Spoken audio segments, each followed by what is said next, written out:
Warning: the five may contain discussions on topics such as death, suicide, rape, addiction, and abuse. Although these topics are approached in a therapeutic manner, they still may have triggering effects on some individuals. Viewer discretion is advised. Human beings are crafted through experience. Each person, from the closest of friend to the most random of stranger, has a unique story crafted by the ultimate experience that we call life. Welcome to the five. The same five questions, a completely different experience every time. I'm just going to start this episode out with, this is the origin story of the handlebar mustache. I met today's guest 9 years ago at a burlesque show. And the first thing that I noticed was he had an amazing handlebar mustache, which is weirdly like a life's goal of mine. I've always wanted one, and I just never grown one at that point. That time, I didn't even have a beard. I had big mutton chops because I was always the 10th Doctor Who when I would dress up, and or Wolverine. But like once I saw his handlebar mustache, I was like, I have to get to know this person. And once I got to know him, I can tell you, I've never clicked with someone like I have clicked with this person.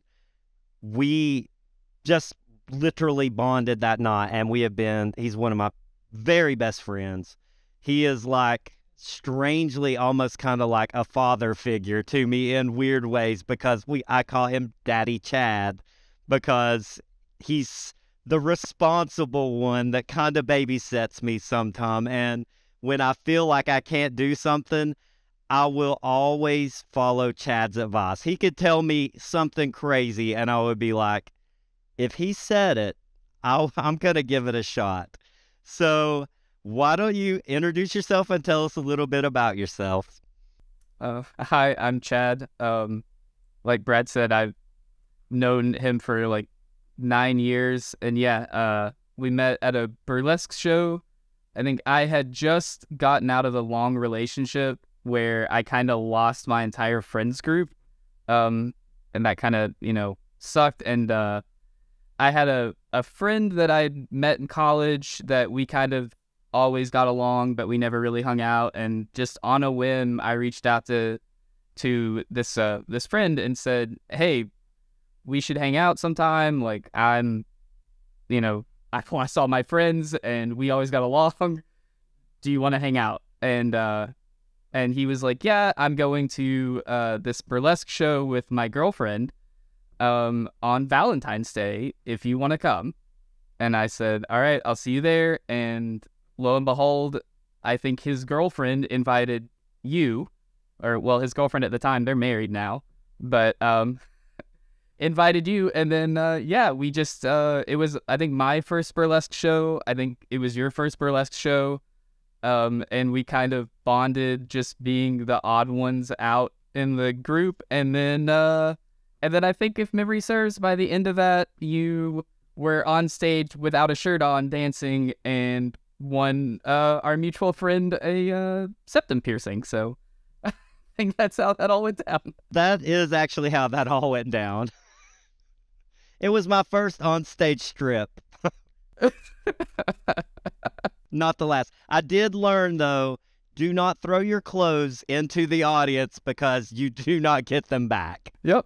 And we have been friends ever since. Like, I could not picture my life without Chad now. When I feel like I need somebody, usually I'm kind of like the paladin of the group where, there's a lot of people that like will come to me for advice or talk to me and everything. And when I feel like I need to, Chad is the person that I come to talk to. So, he's one of the only people I feel like I can be vulnerable to. So that's a big thing. And I feel the same. I feel like we have that in common. I feel like we're kind of both each other's kind of person to some extent, that we can just kind of say whatever's on our mind and know we're not going to get judged for it, kind of. Thank you for being a friend. So the drill. I'm going to ask you 5 questions. You can answer them any way you want. You ready to try it? Yeah. All right. What's the weirdest thing that's ever happened to you? All right. So this one goes back about 20 years. I was like fresh out of high school, and another one of my friends, also friend from high school, had just turned 18. Like, he was 17 his whole senior year of high school, and we had, like, only graduated maybe, like, a month or something, I think. And he was like, I turned 18. There was, like, 5 or 6 of us that always, like, ran around together. And we were like, you're 18 now. What do you want to do for your birthday this year? And he said, I want to go to a club. We were 18, couldn't get drinks or anything like that. But he was just like, I want to go to a club downtown for my 18th birthday. And we were like, all right, let's go do it. None of the rest of us enjoyed going to the club at all. It was not our scene, so to say. And but that's what he said he wanted to do, so that's what we went and we did. And it was not a fun experience for anybody. And we hung out there, and then finally he was like, all right, let's go. He was like, I kind of want to leave and go somewhere else. Let's go get food somewhere. And by this point, it was like midnight. So the only options in the town that we lived in was Waffle House or IHOP. Right. So, but someone pointed out there was this other place called Perkins that stayed open 24 hours, but it was on the complete opposite side of town.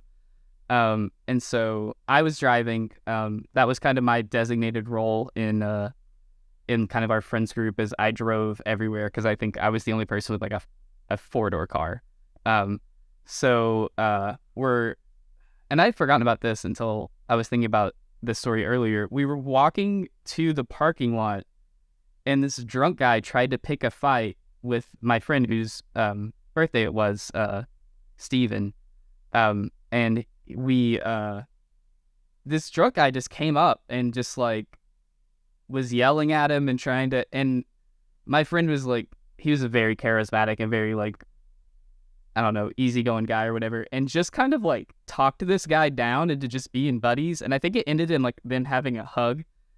And it was just like so weird, because we were all kind of, taken aback, and we were all 18. So we were like, we don't know what to do. We're not used to this situation. And then it was like, are we gonna have to fight somebody in a parking lot on tonight? Like, I don't want to do that. And then, and so he kind of talked him down. So that's not really the weird part. That was kind of the beginning of the weird of this evening. And so then we all get in my car, and I'm driving to the other side of town to this, 24-hour restaurant. And I don't know why, but I decided not to take the interstate. I went like down like the main highway of town, and hit like every single red light. And at one point we pulled up to this red light, and there's no other car around. And, you're just sitting there waiting like you do at like 1 a.m. at a red light, and there's no one around. And I was like, okay. And the light was taking forever. And then this big like Escalade, blacked out windows, black Escalade rolls up beside us. And then he just slowly keeps like inching out into the intersection, right? And I don't know why, but that's like a pet peeve of mine. It's like, I can understand if you can see like the cross lights are yellow, the light's about to change, you're starting to, get on the gas, like you're going to go, whatever. But the lights were completely green. Like, the light was not about to change anytime soon. This is like the longest light in town. And this guy's just slowly like creeping through it. And I remember just saying to my friend, like, what is this guy doing? The light's not even about to change. Like, he's an idiot, just like rolling through the intersection. And what I didn't realize, or should have thought about, was my window was down. And then I just see this like tinted window just like roll down beside me. And this guy just like leans over, he goes, "And I can hear you." And I was like, sorry, I don't know what you're doing. And then I just sat there, and I was like, I don't care if you can hear me. And so then the light finally turns green, and this guy's like pretty much like a car length ahead of me by the time the light turns green. He's rolled so far out in the middle of the intersection. And so then, the light turns green, and he doesn't go, and I start to go, and then he just gets right on my tail, like right on my bumper. And I was like, oh, I don't want to do this. Like, I don't want to have this guy riding my bumper. And I'm kind of, starting to speed up. And then my friend Steven, whose birthday it is like, no, this isn't the way to handle this. He's like, go 10 miles an hour. just go 10 miles an hour, and eventually this guy will just get mad, give up, and drive away, right? So I slow down. Like, no one else on the road, as you can anywhere. It's a 4-lane highway. Like, he can easily go around me. And I just start creeping along in the car. And for probably 2 miles, I do that, right? And this guy just stays right on my bumper. And I was starting to get concerned. And I was like, okay, forget this. And I just like drop it into low gear and just kind of peel out and start going down the highway, thinking like, he's in an Escalade. And I'm not in like a souped up car, but I'm in a car that like, you know, can accelerate faster than an Escalade can accelerate. And so but the problem is we're on the main highway, which goes for like 20 miles dead straight. Like, there's nowhere to really outrun this guy where like because he's like blowing through red lights, like to just keep up with me, right?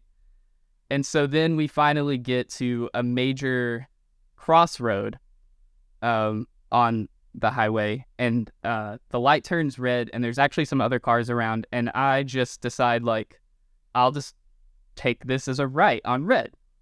And so I don't even slow down. I just turn right on red straight through the intersection.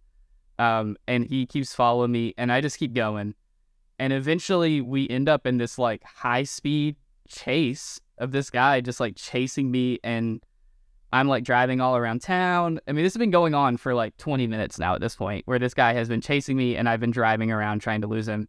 And eventually we go by a neighborhood where a girl I used to date lived, and I knew pretty well. And I knew it had this like weird hairpin turn that if you're not used to it, you don't see it coming, and you really have to slow down for this turn, right? And so I was like, okay, keep up, right? And I just full speed take down this turn, and I get to that turn, and I just rip the e-brake and go hard on the wheel and literally just fishtail my car through this turn to get around it. And then I hear my friend in the back, who's like pressed against like the back window essentially at this point, right? And he's screaming and he's going, "It's trash day!" And there's trash cans out on the road, and I am like inches from hitting them as I'm like just drifting through this turn. And I was like, ah. And we get through it though, and I get out, and like I don't see him, right? I don't see him anymore. Like, I don't know what happened, but then we end up like, I just take like 2 quick turns in the neighborhood, pull into someone's driveway, cut the car off, and I had this big like sticker in the back window of my car that was like for like the local sports team, because it was like my parents' car and everything. And I was like, I just turned to my friend and I was like, rip that thing down, like get it out of the window so it's not clear that it's us. And they pull the sticker out of the back window, and we all just hunker down in the floorboards. And then eventually we see like headlights go cruising by, and then they're gone. And that was it. And I was like, woo. And I don't know if like maybe that could have ended. I have no idea. But that was probably the like the scariest thing that's happened to me in a car, but definitely the weirdest thing that's ever happened to me is just, I guess, like mouthing off and getting chased through town. But yeah, but we all were fine. We were an hour late to the restaurant because we had a whole nother carload of friends who had gone the interstate way and had been there for like an hour and a half. And here comes us 4 rolling in like an hour and a half later. We were like, yeah, we might have gotten in a high-speed chase through the neighborhood. But we're here, we made it. And everyone was fine. So, and I think statute of limitations are up on that. So I think I'm okay. Well, the thing is, you never know how, like, road rage events are going to turn out. That's the scariest part of them, because it's like, it can be something really innocuous, and then the next thing you know, a guy walks out and shoots you through the window. It's been 20 years, but that's nothing new. Like, road rage has been around since cars have been around. And especially here in Tennessee, where most people are packing, like, road rages can be very deadly. I mean, I was very much like, there is no situation where this resolves okay, where I come to a stop and he knows where I am. Was kind of the situation. I was like, we have to lose this person somewhere. Or I just go straight to the police department, which is probably what I should have done now as a non-18-year-old, just casually drive right to the police station. But no, 18-year-old hormonal me was just like, all right, keep up, buddy, and just Tokyo drifted through neighborhoods to get away. So I don't know how I'm alive. I'm glad you're here. Me too. Well, I guess we can move on to the next one, which is what's the scariest thing that's ever happened to you? So this one was kind of like tough to think about. I like to come up with probably like what was the scariest, but honestly, like it was, so I think what I've landed on is the time that I nearly died, because my throat swelled closed, which you were aware of. But yeah, that one, you've heard this story before. But yeah, so it was weird. So it's like spring of 2021, like maybe like March or something like that. Because I know I just became eligible to get my COVID vaccine. And I got my first dose, and then it was like in 2 weeks you need to come back and get like your second dose, or maybe 3. I don't remember what the time frame was, but whatever it is. And so I got my first dose of the shot, and I kind of had like no real symptoms, like maybe nothing for like a day or two, and then all of a sudden I kind of felt like a little feverish and was a little run down, and so I was like, well, I'll just kind of stay home today, like drink some fluids, rest in bed. And I did that, and I kind of got a little bit of a fever, and then I got over that. But as I was getting over that, slowly, like, I just had this, like, roughness in my throat that it just kept building and kept building, and it got to the point where it felt like anything that I swallowed felt like sandpaper just going down my throat, food-wise, and then it got to where even just drinking water was like hard to get down, and I ended up I ended up going back and forth to the hospital 2 or 3 times, and they couldn't figure anything out. Like I had like an MRI and stuff, and eventually I ended up at like a gastroenterologist, but it ended up they still don't know what caused it to this day. But I just my throat, kind of like you would have anaphylaxis where your windpipe would swell up, but it was my esophagus. I just couldn't swallow anything. And I lost like 15 pounds in a week. And I remember laying there at one point just thinking, like, if this doesn't go away, like, I'm going to die. Like, I haven't eaten anything in like a week, and I barely had any water in a week. I'm super dehydrated.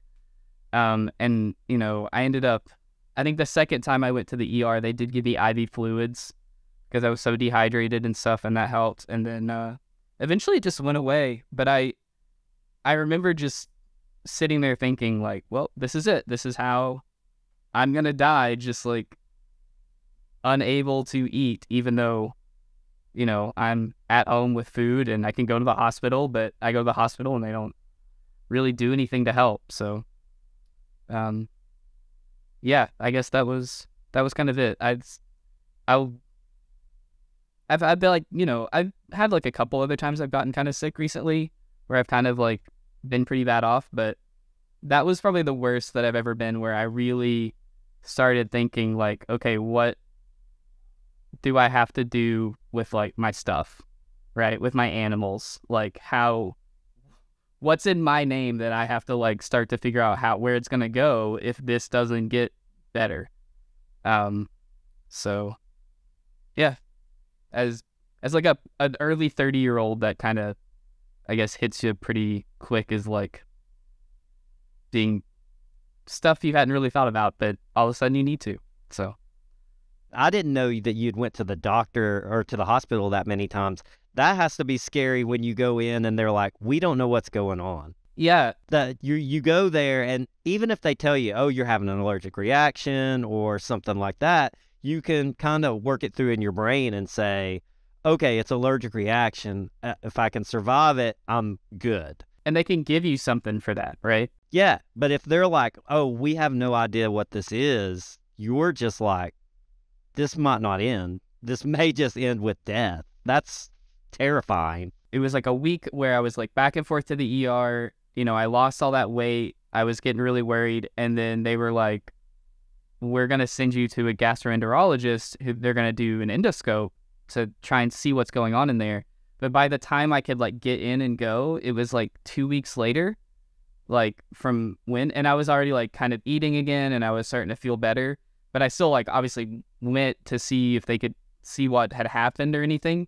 And even whenever then the doctor told me like at that time, right, 3 weeks after this had started, he said that was some of the worst swelling he had seen in an esophagus.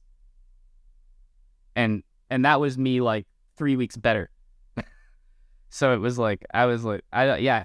But he gave me like a few things where he was like, it could have been this, it could have been this, it could have been this. He was like, but we don't know. And so it was like, it could happen again. I have no idea. So yeah. And then, but I remember it was all in such a short time frame because I remember getting my COVID vaccination. And then I remember by the time I needed to go back and get the second dose, it was like I was okay again. And then I had like no reaction from that or the booster or anything like that. So it was, I have no idea what happened. And they don't either. So it was weird and very scary. Just to be like laying in bed and just like trying to force myself to like get water down and I just can't. And yeah, it was like, because I literally couldn't swallow anything. I'm a big baby just when I have a sore throat, so I can't imagine having that happen to me. It was, yeah, that was, I mean, and that's the thing too, is like, I'm a person where it's normally I can, I don't know, get through most pain kind of thing. Like, I remember one time I had like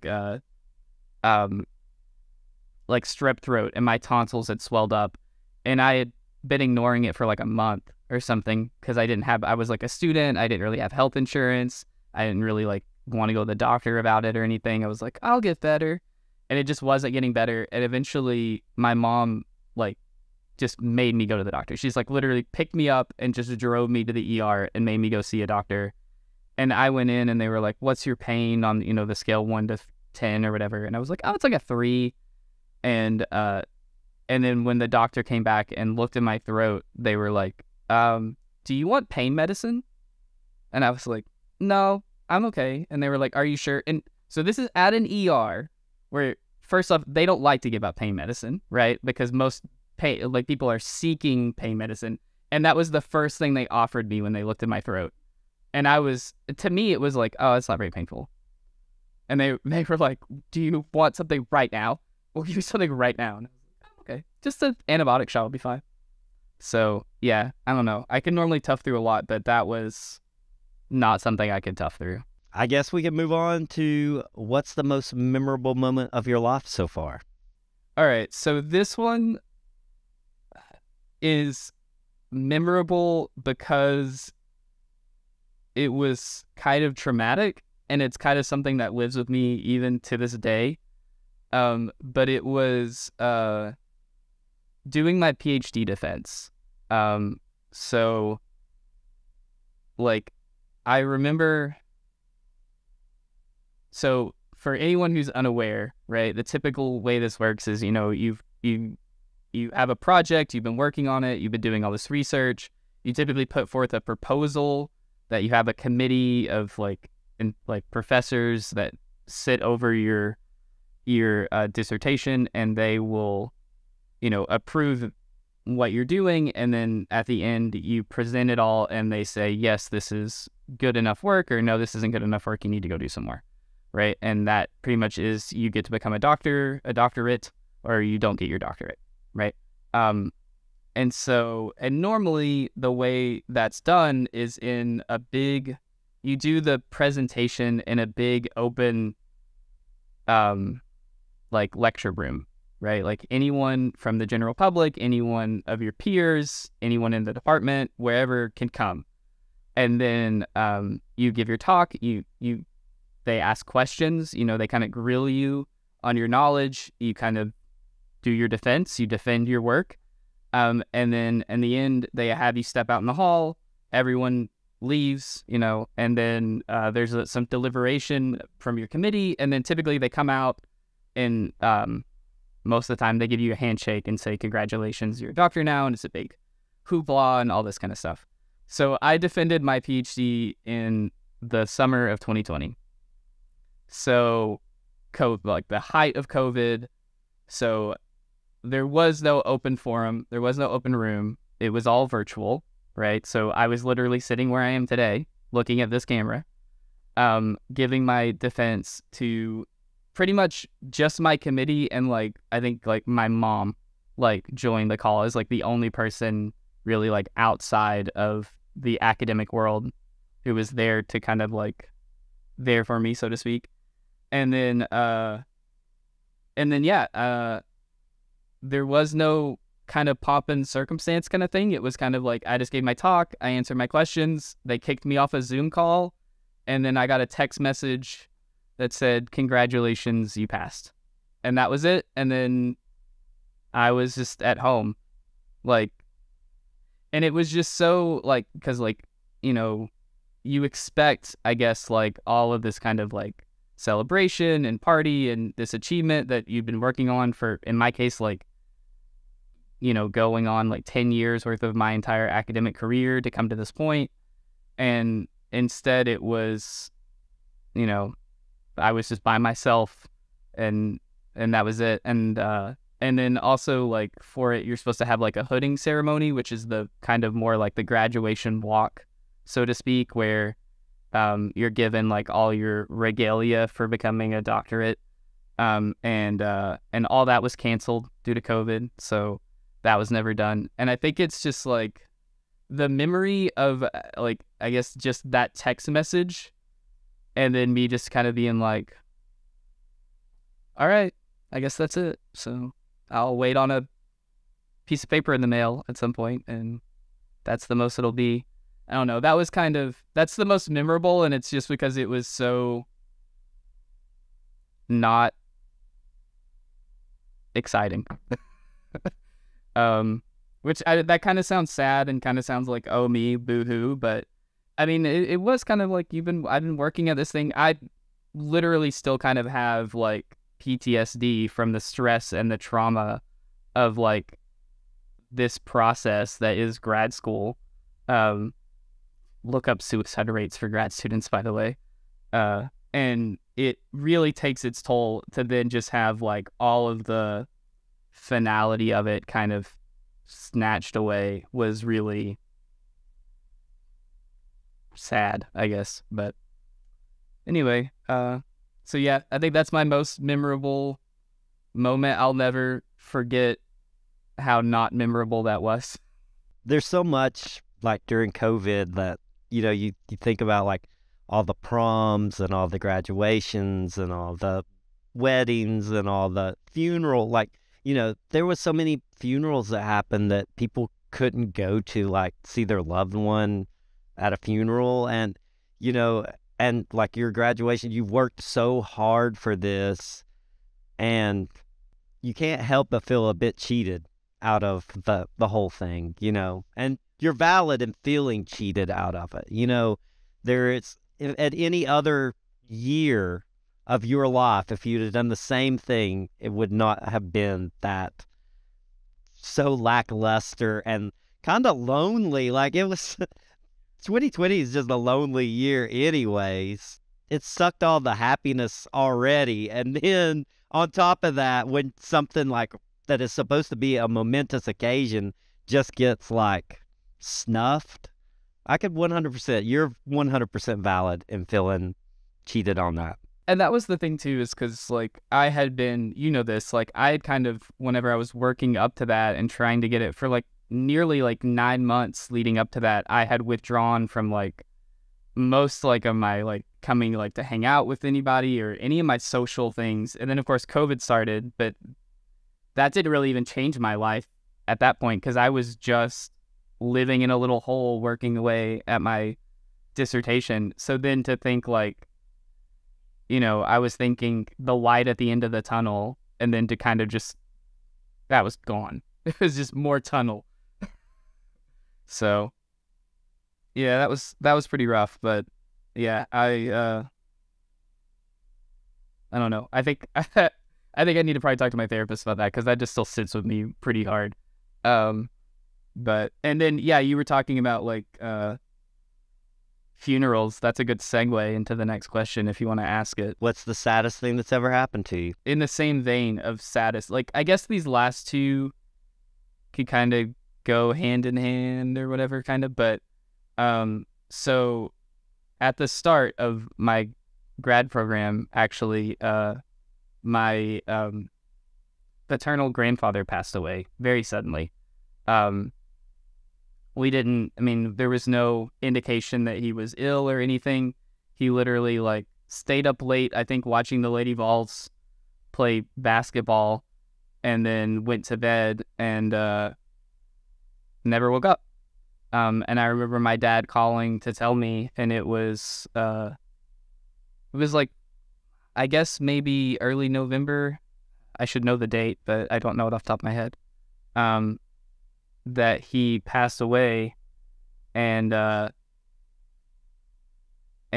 yeah, I just remember getting that phone call and going over there, and then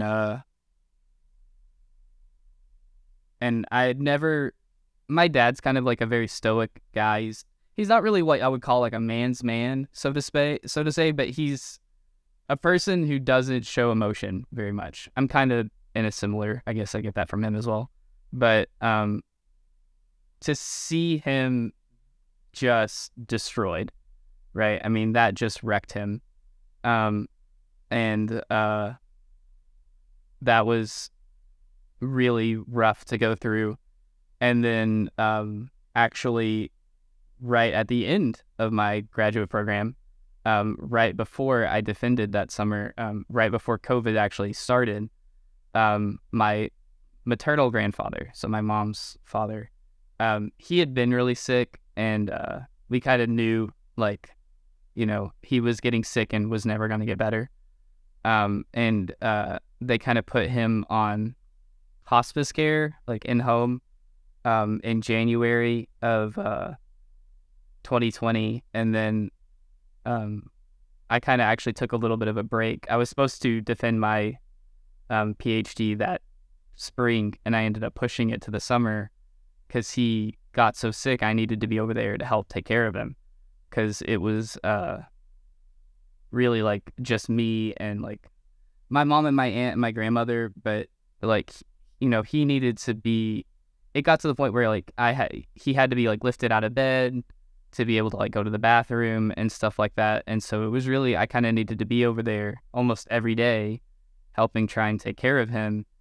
And then just to watch him deteriorate, and then his passing was just really sad. And so it's kind of like this momentous time of my life, I guess, is bookended by these like two really tragic events. Was really rough. So yeah, I mean, it was, he just got really sick, and it was, he couldn't really eat much or anything. He couldn't get out of bed. And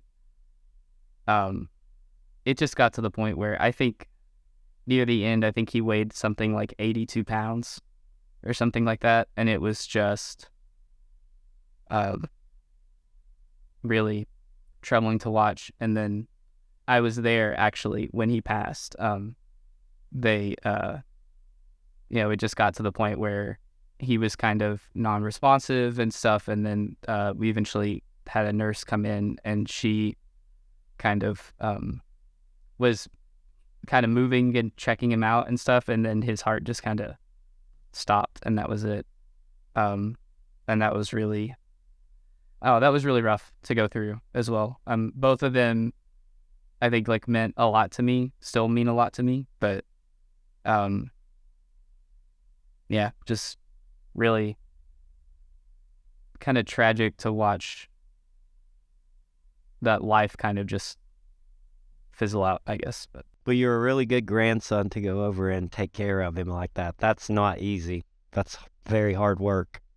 And till somebody goes through it, they don't actually understand how hard that is. It's tough. I mean, it's tough because you kind of also, because my grandmother and my mom and my aunt, they were, especially my mom and my grandmother weren't doing really well. And it was kind of, you have to keep it together. It's kind of like you have to keep it together and kind of keep morale as up as you can, right, in those kind of situations. And that was, hard because it's like, I want to fall apart and be sad, but if I do that too, then nothing gets done. I remember all that time. There was a lot going on, like with our social group at that time, and I was having to kind of take a step back from that, because of, the schoolwork and family and everything, and I was really missing you guys, I know, so. And I could say I know how much you loved your grandfathers because every time you talk to them, you talk very reverently about them. They meant a lot to me. I know they had their flaws. Like, I know everyone does. Like, I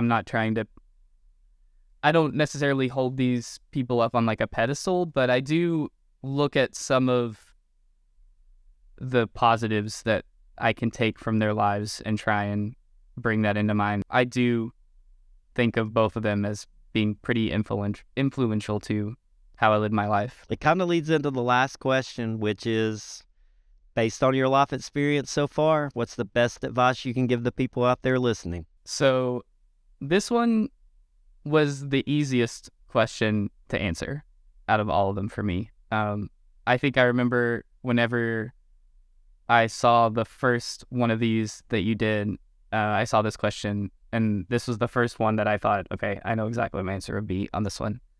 And I think for me, it's, you got people, in my opinion, right? Obviously, this is based on my life experience. You got to learn to be alone with yourself. You got to learn how to manage yourself. I see so many people, and I know so many people who say like, oh, I got to have the radio on when I'm driving or whatever because I just don't want to be alone with my thoughts. And I'm like, you got to learn to be alone with your thoughts, right? You got to learn to, and I feel like this kind of ties a lot of what a lot of other people have said, but it's like, if you can be alone with yourself comfortably, then I feel like it's very hard for anyone to get power over you, because it gives you the ability to say, I don't need this, right? I can do this on my own. I'm capable. I'm empowered to do this myself.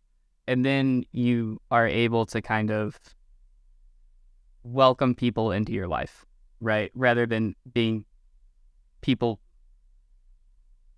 forcing their way into your life or having control over your life. I feel like it kind of gives you the power to stand on your own, right? And then you get to say, okay, these are the good people that I want to be in my life. These are the people that make me a better person. And I can see that because I can see me, right? And I think that's some of the best advice that I can give people. And I know a lot of people, that's not easy.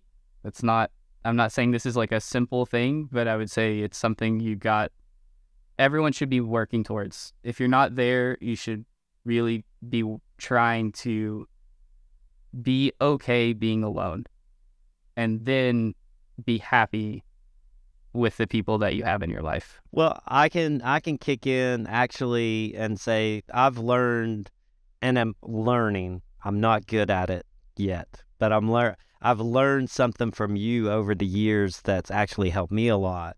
And I would say it's called putting your own oxygen mask on first sometimes. Yeah. Which is meaning like sometimes you need to look out for yourself before you start looking out for everybody else. Sometimes you got to take care of yourself, and sometimes you can't put all of yourself out there all the time and expect to continue on with being mentally healthy or physically healthy sometimes. And you are like, like a very good example of that. Like, and it's one of the things I like highly respect about you is because, there's sometimes you're like, hey, I know this is like a big event for everybody, but, right now I'm not feeling it and I need to take care of myself, and it's like, and that's really hard for me. And I just never really thought about it so much until like I saw it in you, and I'm like, there's a lot of times I can get myself overwhelmed with just taking on so much of other people's responsibilities, I always feel like I'm letting people down or I'm doing all this. And, sometimes I will literally think, what would Daddy Chad say? He'd say, put your gas mask on first. It's a really hard lesson. It's something that's really hard for me to learn, but like it is something that I'm like learning through you, through osmosis almost. And I will say it's a hard thing to strike the right balance of too, right? Because it's like you don't want to also be. I don't want it to sound like be a selfish asshole, because the idea of like look out for yourself first kind of sounds very, I don't know, selfish. Yeah, but I do think it's important to not always be selfless with the excess that you have, not with what keeps you going, what keeps you alive, right? It's the moment that you have excess, that's whenever you can say, okay, where can I help others, right? But you do kind of, to be a rock for others, you have to have a solid foundation, right? And if you don't have that, then it's just two people spiraling out of control together, and that's never good. So, I don't know. I guess that's my thought. My advice for people is just find a way to be okay with being just yourself and realize that you don't owe anyone anything. There's nothing wrong with just saying, this is me and I'm going to do what I need to do for myself, and I am going to make sure that I'm okay, and then I can think about the other people in my life that matter. I have to say, I really have enjoyed this. It's weird because, like, we've known each other for 9 years. We talk about everything. We're very open books with each other, but, just sitting here and doing this, there is some things I learned today that I didn't know. That's the goal. I just want to say I really appreciate you very much being my best friend and being there when I need you. And if I could wish one thing out there into the world, I would hope that other people can find a best friend like you. Oh, thank you. You are also my best friend, so it works. But I feel like we're a good balance. We balance each other out pretty well, I think. I 100% agree with that. We'll just end it right there. All right. I want to thank you all for listening today. If you enjoyed today's podcast, please subscribe and leave a 5-star review. Also, check out the video podcast at Handlebar ASMR on YouTube for extras.